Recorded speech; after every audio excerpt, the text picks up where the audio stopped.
प्रिय विद्यार्थियों, आज हमारी चर्चा का विषय तृतीय वर्ष राजनीति विज्ञान के प्रथम प्रश्न पत्र western political thought and ism से दार्शनिक राजा के निर्माण की प्रक्रिया और उनके गुणों की चर्चा का रहेगा।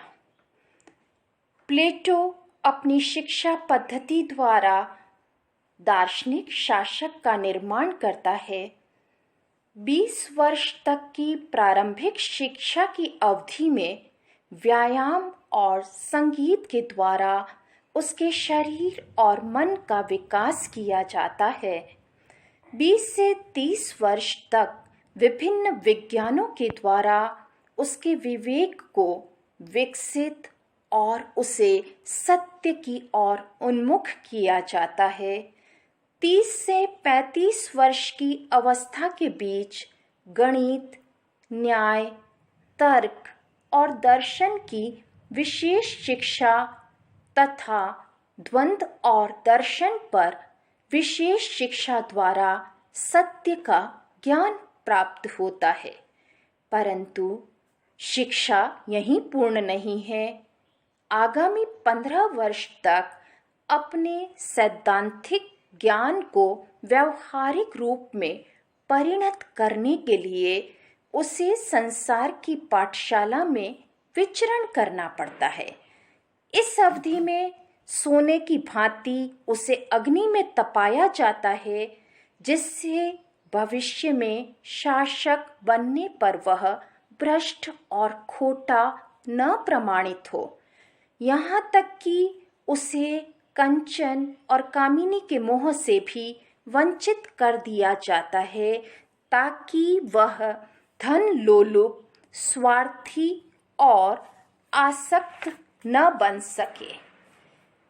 जहाँ तक बच्चों दार्शनिक राजा के गुणों का सवाल है, प्लेटो यह मानता है कि एक शासक विवेक का प्रेमी होना चाहिए, वह सत्य का अनुगामी हो, न्याय का प्रेमी हो, निस्वार्थ भाव से कार्य करे, आत्मनियंत्रण के युग से के गुण से परिपूर्ण हो, उसकी स्मरण शक्ति तीक्ष्ण हो और शांत भाव से वह शासन कार्य चला सके। रिपब्लिक की 5वीं 6ठी पुस्तक में प्लेटो ने दार्शनिक शासक के गुणों पर विस्तार से प्रकाश डाला है। उसमें उच्चतम प्राकृतिक गुण हो और वह इनका अधिकतम उपयोग करता है।